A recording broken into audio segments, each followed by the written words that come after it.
some of these skills help us to get people to change their behavior in a very skillful way. That's what these, when we're talking about interpersonal effectiveness skills, when we're approaching other people because we want to get something or we want to achieve something in that interaction.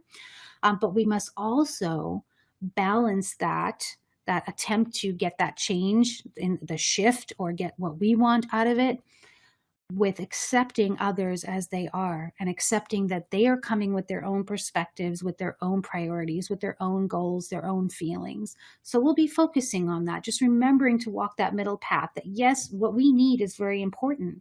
And we want to be able to assertively advocate for ourselves and get what we need and believe that we deserve it.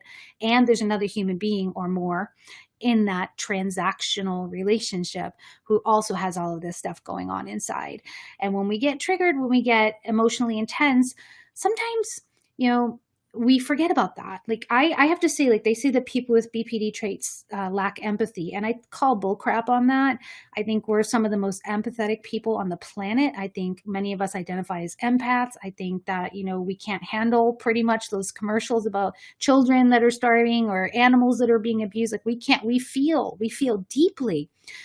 But what happens sometimes is when we get emotionally triggered, especially in a relationship that matters or where there's something at stake, sometimes we can go into this place where we are really kind of self-consumed and absorbed, and it's hard for us to access the empathy in that moment and understand that there's another human being that's also having a lot going on inside of themselves.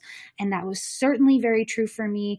I actually still sometimes have observed that when I get really triggered by something, that I have to remind myself that there's another person here that has stuff going on too, and it helps me to shift, to be able to walk that middle path. So we'll certainly be talking about that as well as we continue on.